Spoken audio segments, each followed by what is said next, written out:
안녕하세요. 저는 서울 근교에 살고 있는 애청자입니다.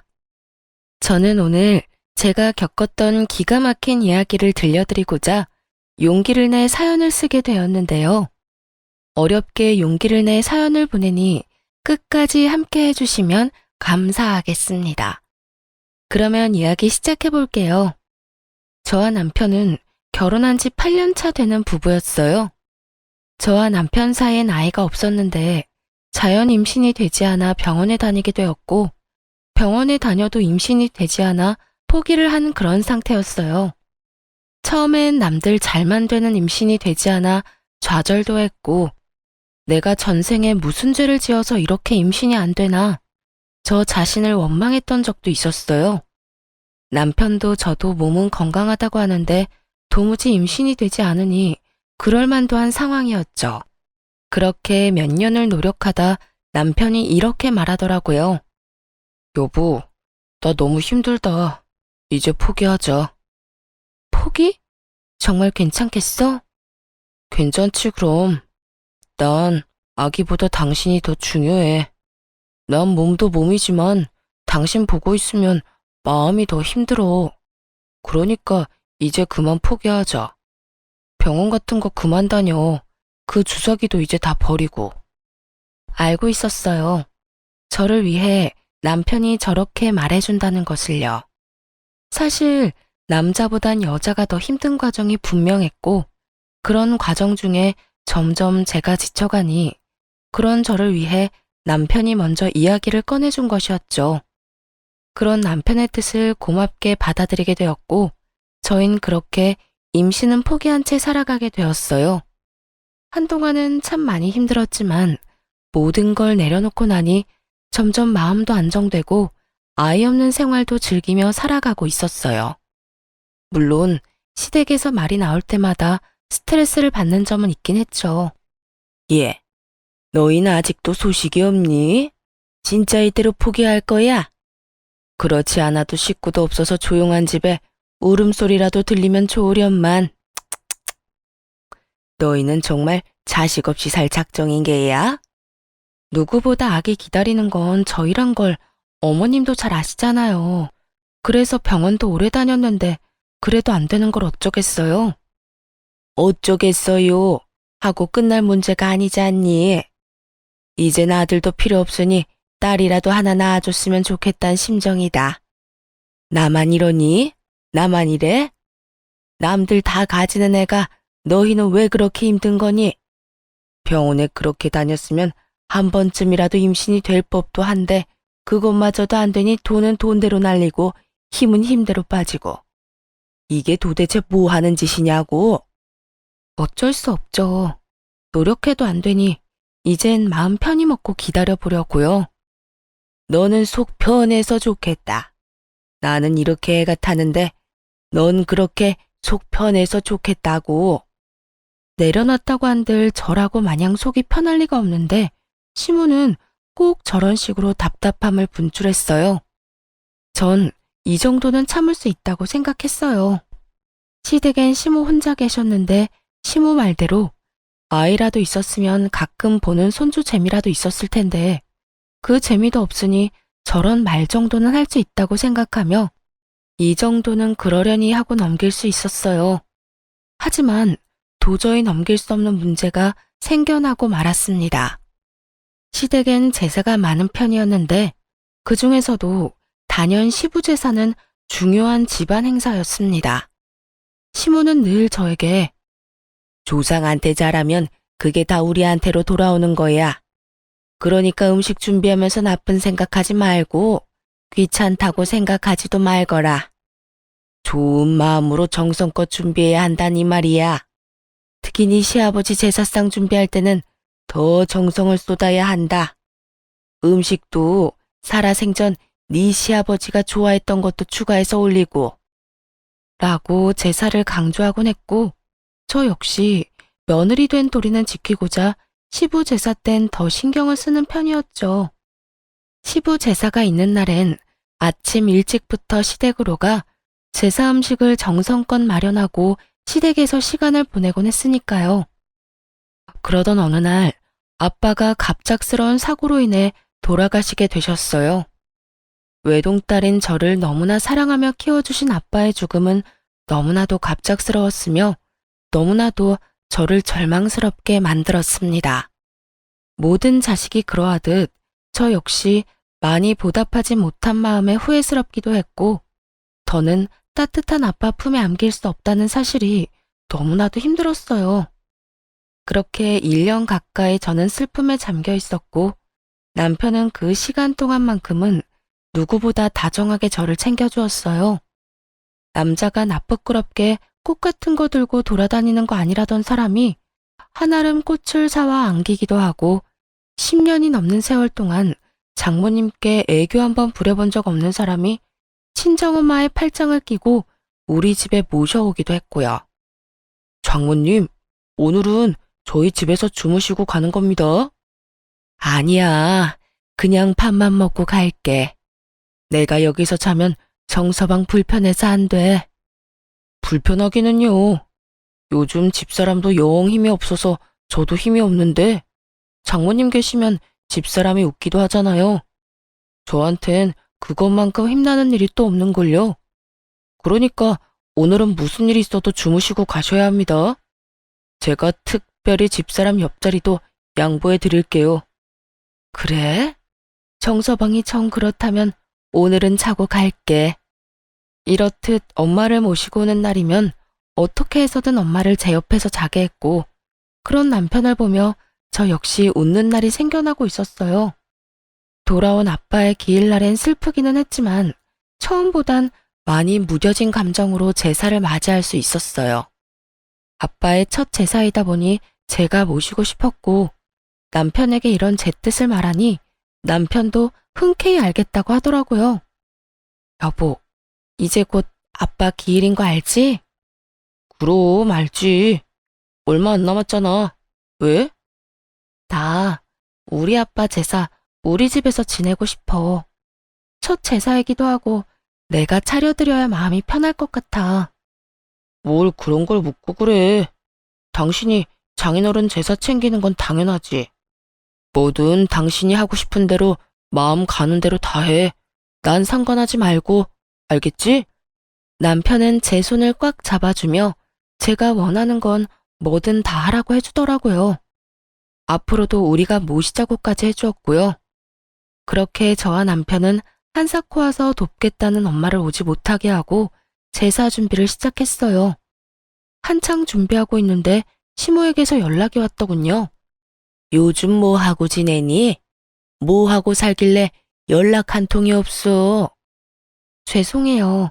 아시다시피 아빠 돌아가시고 제가 정신이 없었어요. 돌아가신 지가 언젠데 언제까지 그러고 있을 거야? 그러고 보니 사돈 돌아가신 게 작년 이맘때 아니니? 네, 오늘이 기일이어서 그렇지 않아도 제사 준비하고 있어요. 전 당연하다 생각했기에 아무렇지 않게 말했는데 시모는 들어선 안 될 말을 들은 사람처럼 화들짝 놀라며 되묻더라고요. 뭐? 뭐를 한다고? 아빠 제사 준비한다고요. 왜 그러세요? 무슨 문제라도 있을까요? 문제가 많지.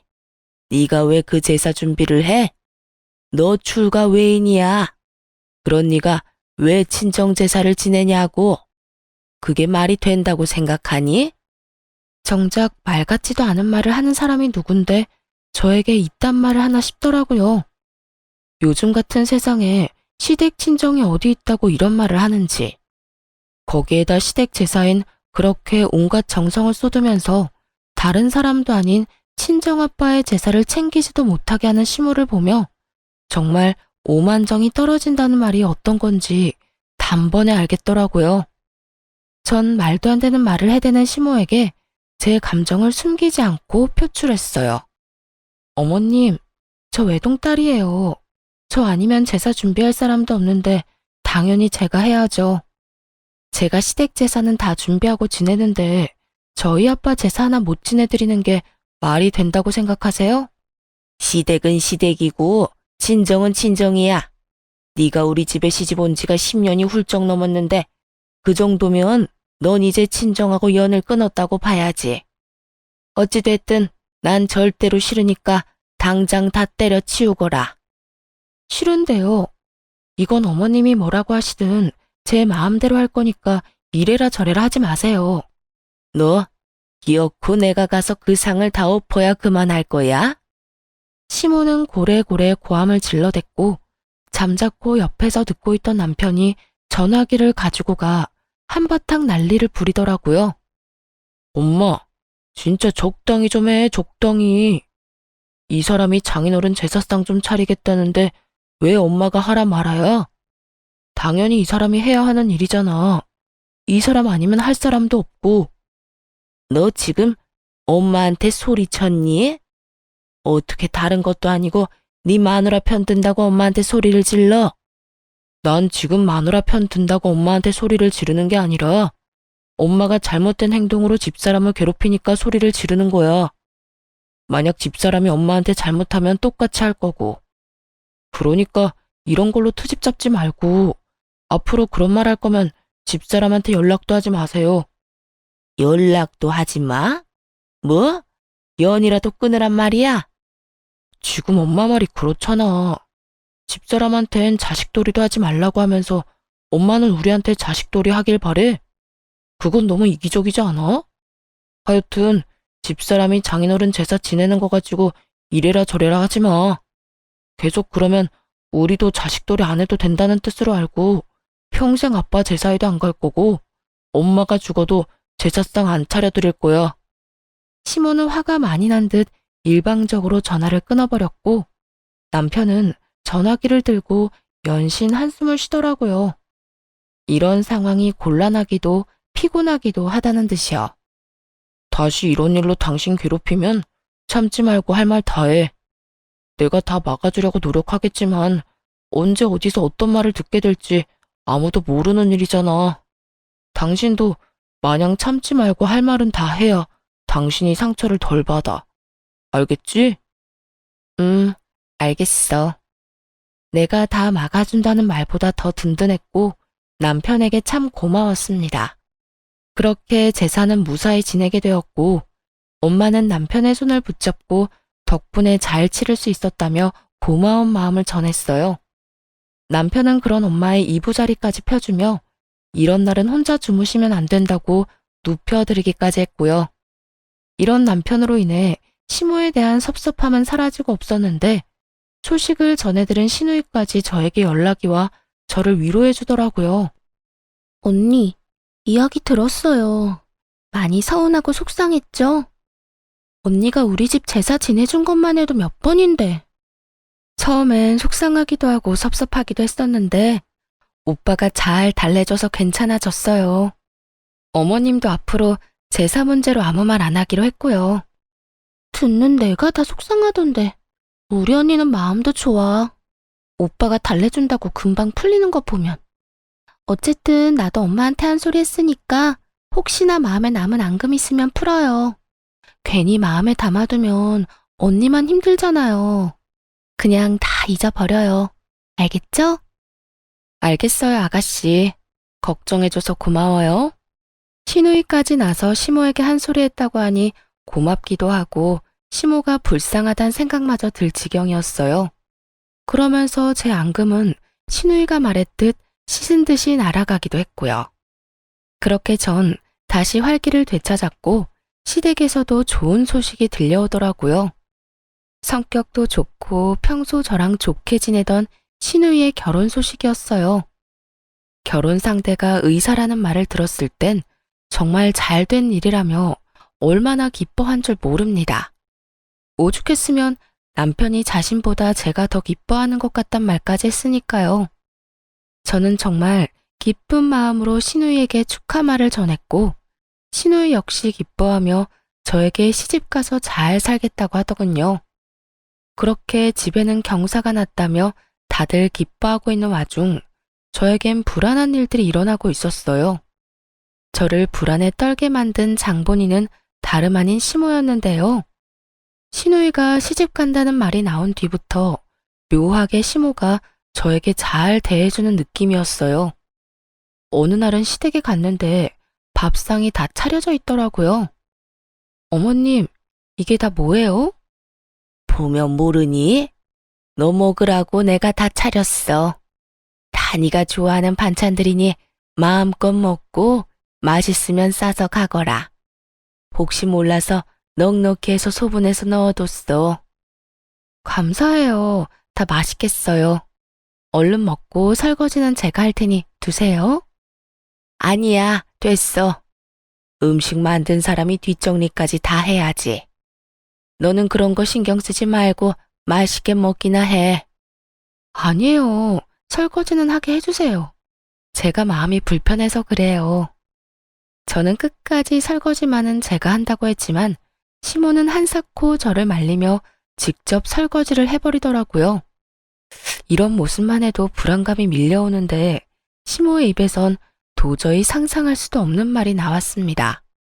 그날은 시댁 제사를 얼마 앞두지 않은 어느 날이었어요. 집에서 쉬고 있는데 시모에게서 전화가 오더라고요. 아가, 바쁘니? 아니요, 어머님. 왜요? 무슨 일 있으세요? 저 지금 갈까요? 아, 아니다. 그런 게 아니라, 다름이 아니라 이번에 오는 증조부님 제사 말이다. 아, 네. 알고 있어요. 그렇지 않아도 그 전날부터 시간 비워뒀어요. 아니, 그런 뜻이 아니라, 혹시 바쁘면 안 와도 된다는 말 하려고 전화했어. 아니, 앞으로 제사 지내는 거 신경 안 써도 돼. 앞으로는 나 혼자 해도 될 것 같구나. 어머님, 갑자기 왜 그러세요? 제사를 그렇게 중요하게 여기시면서. 생각해보니까 요즘에 우리 집처럼 제사 많이 지내는 집도 없고 너도 8년이나 했으면 할 만큼 했다 싶어서 말이야. 이제 나도 나이도 있고 줄일 수 있는 건 다 줄이고 간소하게 혼자 지내려고 해. 그러니까 너는 앞으로 안 와도 된다. 네? 어머님, 진짜 무슨 일 있으신 거 아니죠? 아니라니까 얘가 왜 이래? 이상하잖아요. 지난 8년 동안 단 한 번도 이런 적이 없었는데 그런 이유로 갑자기 아예 제사도 오지 말라고 하는데 제가 걱정되지 않겠어요? 혹시 저한테 뭐 바라는 거 있으세요? 아니면 제가 뭐 잘못했어요? 그런 거 없다니까.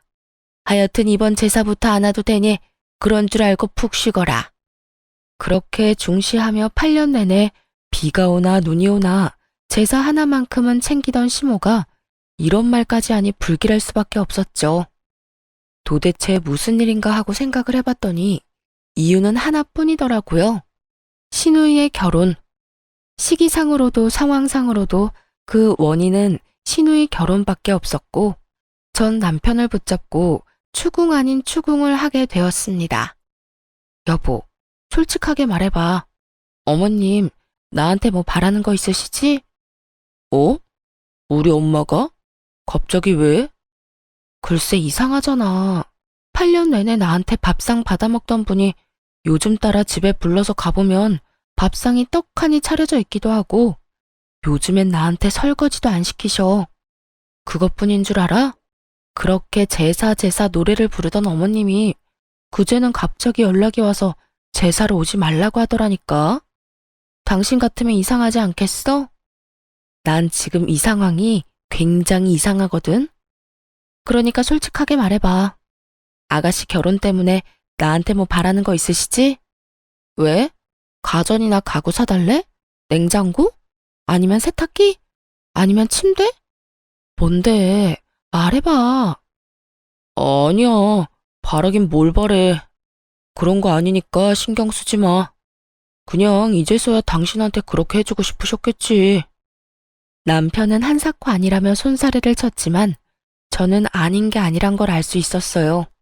지나치게 화들짝 놀라는 모습과 말을 더듬은 것이 딱 남편이 거짓말할 때 나오는 모습이었거든요.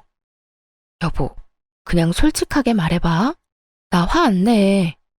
난 당신이 거짓말하고 나한테 숨기는 게 제일 싫어. 그러니까 말해봐, 솔직하게.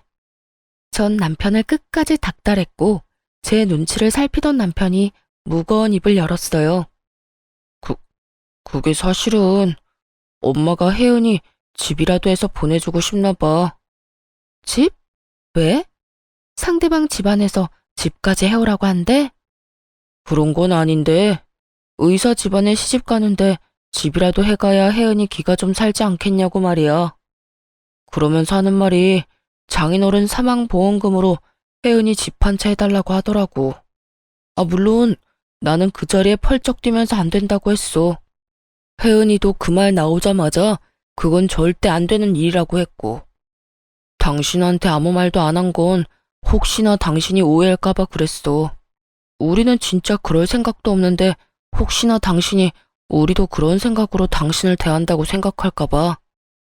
다른 사람도 아닌 신우이가 결혼을 하니 저도 세탁기, 냉장고쯤은 해줄 수 있다고 생각했는데 시모는 제 예상을 훨씬 뛰어넘어 집을 바라고 있더라고요. 그것도 돌아가신 지 얼마 되시지도 않은 아빠의 보험금으로 말이죠. 정말 그 순간 기가 막혀 말이 나오지 않더라고요. 그런 제 눈치를 남편은 또 살피고 있었고요. 여보, 당신은 정말 어머님 생각이랑 다른 거 맞지? 날 몰라? 난 진짜 아니야. 난 엄마가 그 말 꺼내자마자 절대 안 되는 일이라고 했어. 그 돈이 어떤 돈인데 그 돈을 쓸 수가 있겠어? 혹시나 쓸 일이 생긴다면 그건 오로지 장모님을 위해 써야 하는 돈이잖아. 두 번 다시 그런 이야기 꺼내지도 말라고 못 박았어. 혜은이도 그 돈으로 시집 가야 한다면 차라리 안 가는 게 낫다고까지 했고 말이야. 이렇게 말한 남편은 저에게 전혀 신경 쓸 필요 없다고 하더군요. 이럴까봐 이야기하지 않은 거라고 하면서요. 이야기를 들어보니 신우이 역시 친정아빠 보험금을 노리는 것 같지 않았고 오로지 시모 혼자 헛된 꿈에 빠져 난리를 부리는 듯 했어요. 전 남편의 말대로 신우이의 결혼엔 신경 쓰지 않고 지냈고 그렇게 제가 아무런 연락도 없으니 답답한 시모가 직접 이야기를 꺼내고자 연락이 왔더라고요. 이때쯤이면 제 귀에도 많은 이야기가 들어갔을 텐데 제가 아무런 연락도 하지 않고 어떤 말도 없으니 답답한 마음에 먼저 한 연락이었죠. 아가, 잘 지내니? 요즘 왜 연락이 없어? 혹시 어디 아프니? 아프긴요, 괜찮아요. 요즘 이런저런 일로 정신이 좀 없어서 연락도 못 드렸네요. 어머님은 잘 지내시죠? 시모는 저의 잘 지내냐는 말을 기다렸다는 듯이 목소리에 힘을 쭉 빼며 축 처진 목소리로 본심을 드러내기 시작했어요. 그게 난 잘 못 지낸다. 요즘 걱정이 많아. 왜요? 무슨 일 있으세요? 너도 알다시피 우리 혜은이가 직장 생활을 늦게 시작했지 않니? 그래서 모은 돈이 별로 없어. 아니, 거의 없다고 봐야지. 그런데 혜은이가 시집가는 집이 보통 집이니? 의사 집안 아니니? 의사 집안. 왜요? 그 집에서 뭘 과하게 바라기라도 하는가 봐요? 아니, 꼭 그런 건 아닌데. 그런 집안에 시집 보내는데 덜렁 몸만 보낼 수도 없는 노릇이고 그렇다고 우리가 도와줄 형편이 되는 것도 아니고. 그래서 말인데 아가, 네가 좀 도와주면 안 되겠니? 더도 말고 덜도 말고 딱 집 한 채만 네가 해주면 참 좋을 것 같아. 큰 집도 필요 없어. 딱 30평대 아파트면 어떻게 우리 혜은이 기 좀 펴고 살 것 같은데. 어떻게 안 되겠니? 시모는 30평대 아파트가 사고 싶다고 마음만 먹으면 살 수 있다는 듯 별것 아닌 것처럼 말을 하더라고요. 그 모습에 전 더 어이가 없었고 이런 문제일수록 확실히 말해야 할게 전 돌리지 않고 대답을 해주었어요. 어머님, 30평대 아파트가 한두 푼도 아니고 저 그런 돈 없어요. 그리고 돈이 준비되는 집안이면 집을 준비해서 가는 것도 좋겠지만 그럴 상황이 안 되면 두 사람이 잘 이야기 나눠서 두 사람 힘으로 모아서 집을 마련해야 하지 않겠어요? 혜은이가 가진 게 없는데 뭘 모아서 집을 마련해? 그리고 모은 게 있다고 한들 어떻게 그 집에 신혼집 마련할 돈을 내놓으라고 하냐고. 그 집안이 보통 집안이 아니라고 했잖아.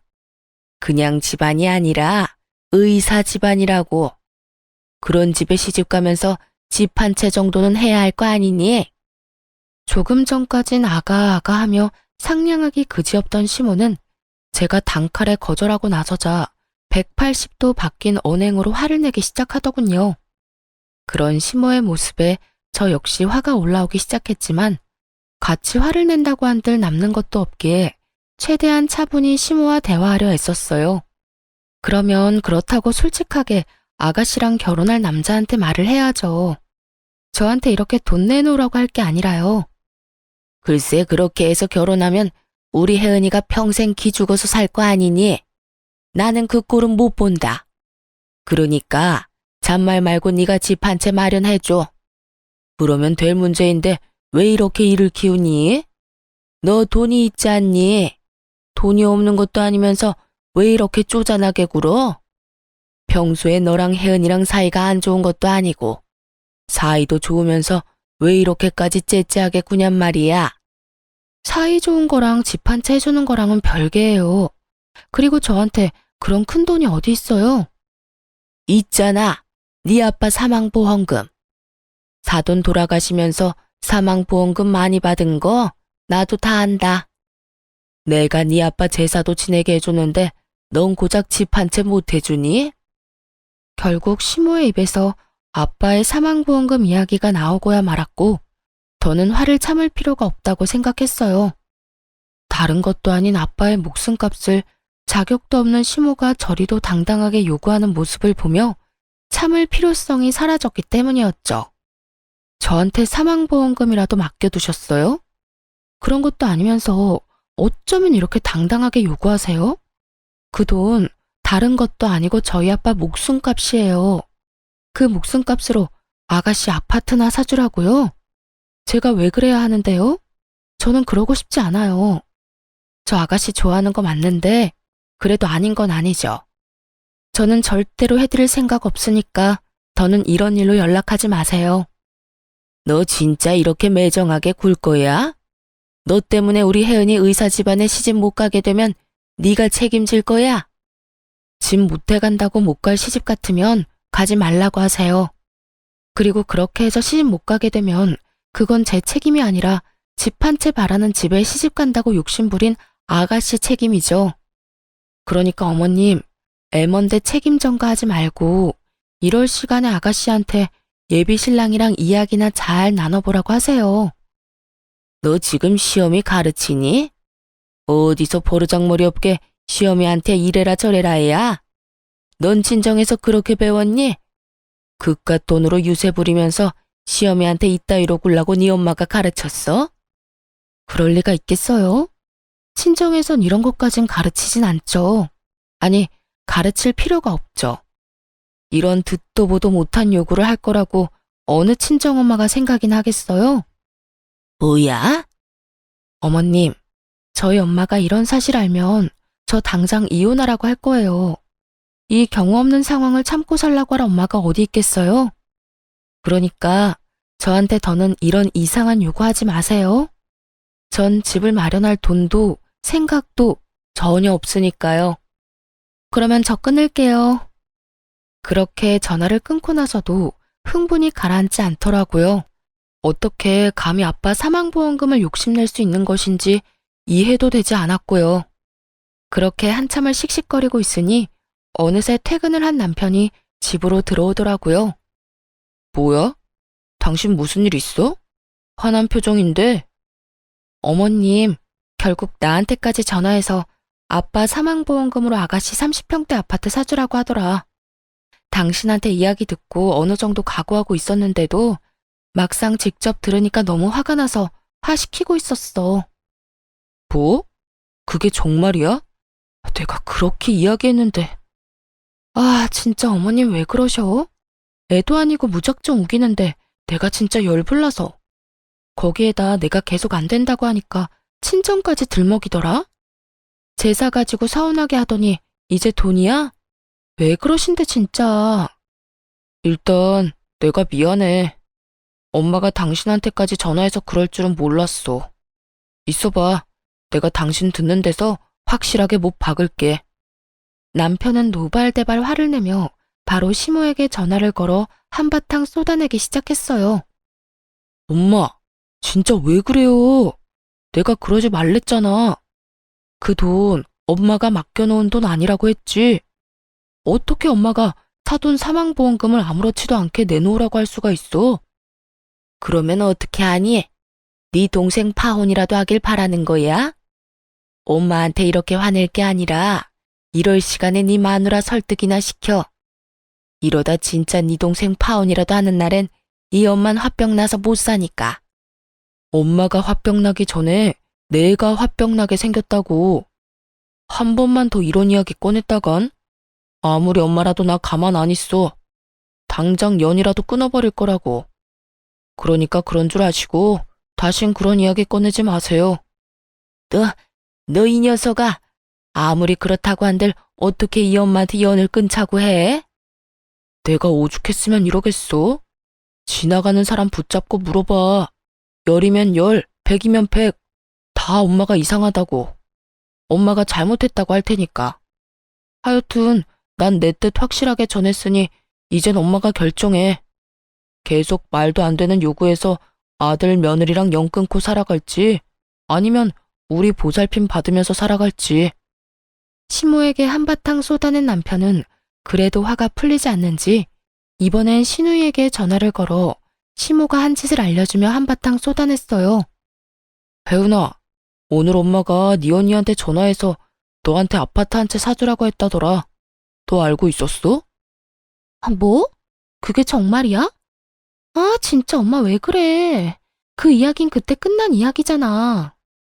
그러니까 넌 진짜 그 아파트를 그렇게까지 해서 마련하고 싶어? 그런 거 아니잖아. 넌 그런 생각조차 없는 거잖아. 내가 미쳤어? 다른 돈도 아니고 언니 아빠 사망보험금으로 내가 무슨 자격이 있다고 그 돈을 욕심내? 엄마 진짜 나만 곤란해지게 왜 그래? 너라도 그렇게 생각하니 그나마 다행이네. 일단 나는 절대 안 된다고 했는데 분위기 보니까 엄마 포기 안 할 것 같아. 그러니까 네가 전화 한 통해. 당사자인 네가 전화해서 그건 절대 말도 안 되는 일이라고 똑바로 말해주란 말이야. 알겠어? 응, 알겠어. 내가 말할게. 그렇게 전화를 끊어버린 후 남편과 저는 다신 이런 불미스러운 이야기는 나올 일이 없다고 생각했어요. 신우이가 나섰을 테니 더는 시모가 집집거리지는 않을 거라고 말이죠. 하지만 이 모든 건 저희의 착각이었습니다. 저희와 같은 생각을 가지고 있다고 믿어 의심치 않던 신우이는 다른 모습을 숨기고 있었더군요. 다음 날 남편이 출근할 시간에 맞춰 신우이에게 전화가 왔고 그 전화 한 통으로 신우이의 본 모습을 알게 되었어요. 언니, 오빠 출근했어요? 네, 방금 했어요. 왜요? 오빠한테 할 말 있어요? 신우이는 남편이 출근했다는 말을 듣자마자 목소리가 싹 바뀌더니 저에게 따져묻기 시작하더군요. 아니요. 그냥 오빠 있나 없나 확인한 거예요. 언니한테만 하고 싶은 말이 있어서요. 아, 그래요? 무슨 말인데요? 오빠 없으니까 편하게 이야기해요. 언니, 진짜 나 섭섭한 거 알아요? 내가 언니한테 어떻게 했는데 언니가 나한테 이럴 수가 있어요. 아가씨, 다짜고짜 이러지 말고 상황을 똑바로 설명을 해줘야죠. 앞뒤 말 다 자르고 섭섭하다고 하면 내가 무슨 말을 해요? 갑자기 짜증을 내며 섭섭하다고 하는 신우의 말에 답답함을 느낀 저는 언성을 높였고 그런 저에게 신우이는 본심을 드러내며 시모와 한치 다를 바 없는 아주 어이없는 개소리를 뱉어내기 시작했어요. 지금 몰라서 물어요? 언니가 내 신혼집 못 해준다고 그랬다면서요. 돈이 없는 것도 아니고 돈 있는 사람이 너무한 거 아니에요? 보험금도 많이 받았다고 들었는데 아파트 사주고도 남을 거 아니에요. 이게 아가씨 본심이었어요? 절대 아니라고 그렇게 발뺌하더니 결국 아가씨도 어머님이랑 같은 생각이었네요. 네, 맞아요.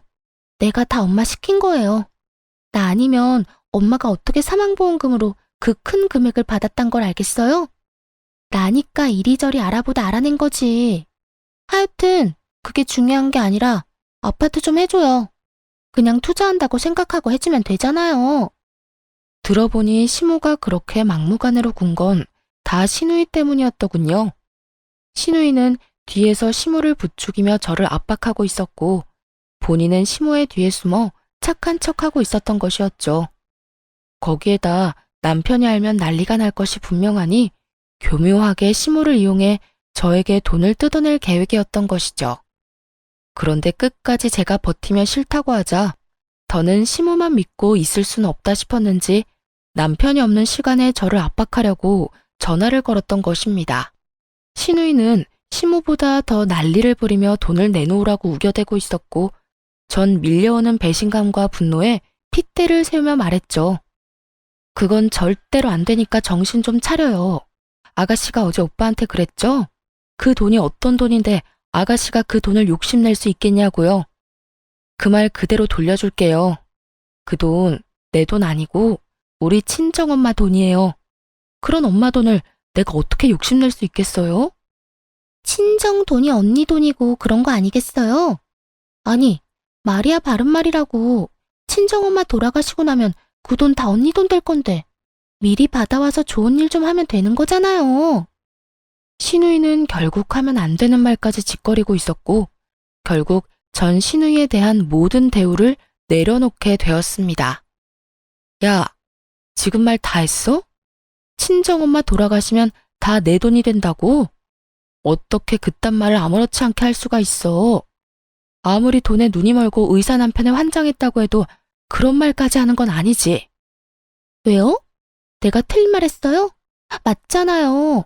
언젠간 죽는 게 사람인데 그 돈 쥐고 있어봤자 뭐해요? 필요한 사람 있으면 돕고 하는 거지. 야, 너나 필요하지 난 안 필요해. 내가 안 필요하면 쓸 필요도 없는 돈이고. 그리고 너 우리 친정에 돈 맡겨놨어? 뭐가 이렇게 당당해? 넌 양심도 없어? 양심이요? 가족끼리 무슨 양심 이야기까지 나와요. 이럴 때 돕고 사는 게 가족 아닌가요? 그런 게 가족이면 난 이제 너랑 가족 안 할게.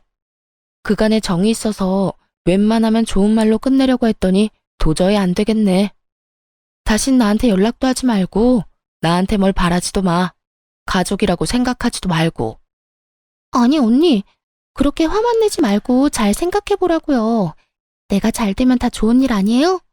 그러니까 화만 내고 있을 시간에 친정에 가서 돈 좀 받아오라고요. 아 진짜. 언니 그렇게 안 받는데 진짜 말이 안 통하네? 너야말로 말이 안 통하네. 한국말 모르니? 영어로 해줘? 나 너랑 가족 안 한다고. 그러니까 끊어. 전화를 끊은 후 곧바로 남편에게 전화를 걸어 모든 사실을 알리며 시댁 식구들과 연을 끊고 살겠다고 통보했어요. 제 말을 들은 남편 역시 득달같이 화를 내주며 자신 역시 연을 끊겠다고 했고요. 사실 남편까지 연을 끊겠다고 한 건 놀랍긴 했지만 자신의 가족이 그런 깡패 같은 짓을 하는 이 상황이 참 납득하기 어렵고 가족으로 두기도 싫다고 강하게 말하더군요. 무엇보다 신우이에 대한 배신감이 크다고도 했고요. 그럴 만도 했죠. 앞에선 전혀 그렇지 않은 척 자신은 아무것도 모르는 척을 그렇게 했는데 실상은 이 모든 사건을 주동하고 있었으니 저뿐만 아니라 남편의 실망감이 클 수밖에 없었습니다. 그렇게 저희는 연을 끊자고는 했지만 그리 쉽게 단번에 끊어지지는 않더라고요. 저희가 연락을 끊고 찾아가지 않고 지냈지만 시모가 집으로 찾아와 버렸으니까요. 다짜고짜 집으로 찾아온 시모는 화가 잔뜩 난 상태였는데 화가 난 이유를 친절하게도 설명해주기 시작하더군요. 이제 속이 편하니? 이제 속이 편하냐고? 말을 제발 좀 알아들을 수 있게 하세요. 어머님이나 아가씨나 앞뒤 말 잘라먹는 건 어쩌면 그렇게 똑같은지 소름이 다 돋을 지경이네요. 너 때문에 네가 집 안 해줘서 내 딸이 파혼당했단 말이야. 어떻게 책임질 거야? 어떻게 책임질 거냐고. 제가 왜 책임을 져요? 파혼당할 만하니까 파혼당했겠죠. 네가 지금 그게 할 말이야? 무릎 꿇고 빌어도 봐줄까 말까 한데 감히 그따위로 말을 해? 제가 왜 무릎 꿇고 빌어야 해요? 제가 뭘 잘못했는데요? 어머님이랑 연락 끊고 사는 그날 동안 제가 진짜 많이 생각해봤는데 아무리 생각해도 제가 잘못한 건 하나도 없더라고요. 그래서 전 무릎을 꿇을 생각도 없고 어머님이랑 왕래하면서 지낼 생각도 없어요. 그러니까 제발 이 집에서 나가주세요. 뭐라고? 나보고 지금 이 집에서 꺼지란 말이냐? 그까지 돈 좀 있다고 지금 나를 무시하는 게야? 그까지 사망보험금 이젠 나도 싫다. 그 돈 없이 내가 어떻게 해서든 이 결혼시키고야 말 테니까 그때 가서 후회나 하지 마.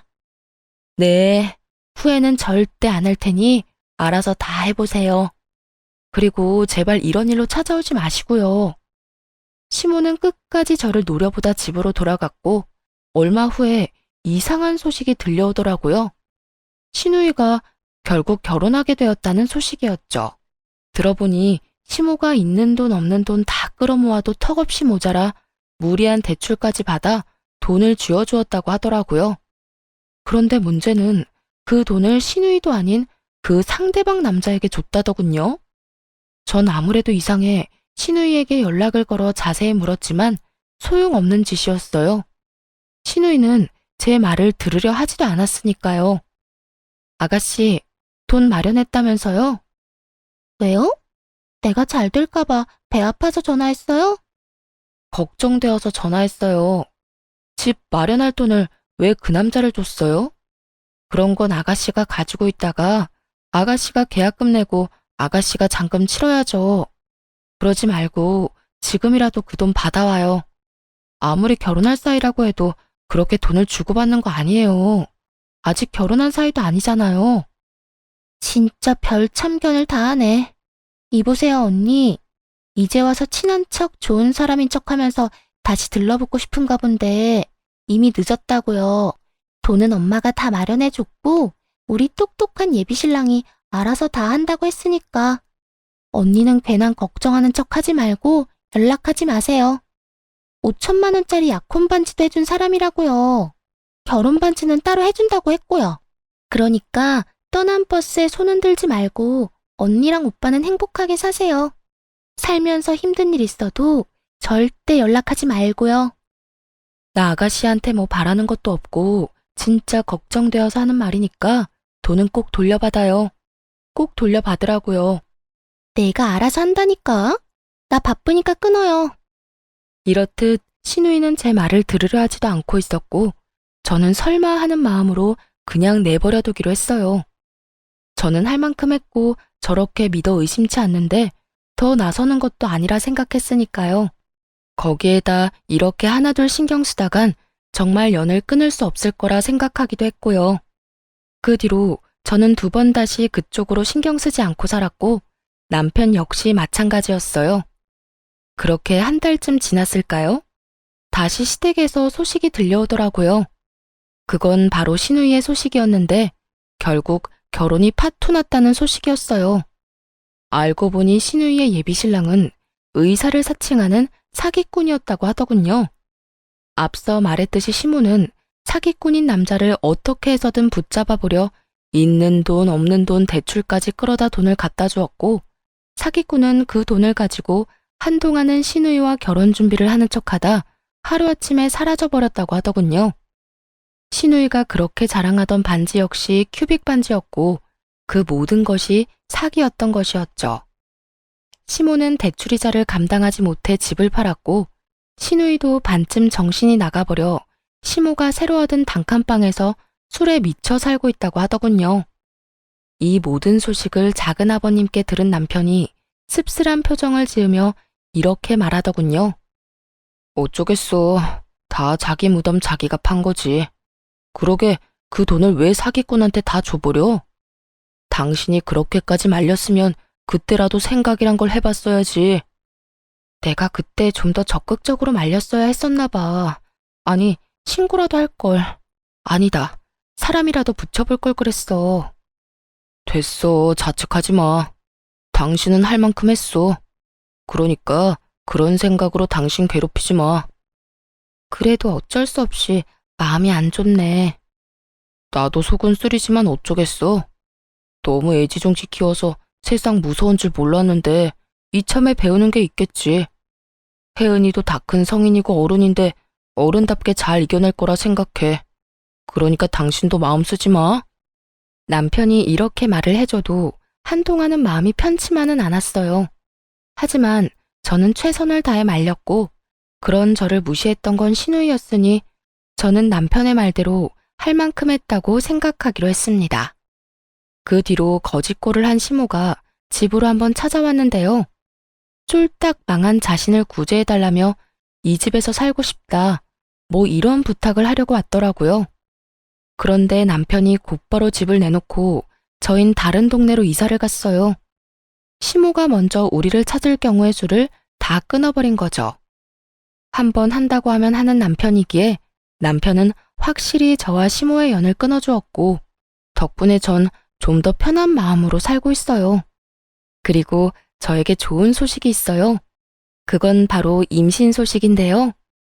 처음 남편에게 이 사실을 알렸을 때 글쎄 남편이 울더라고요.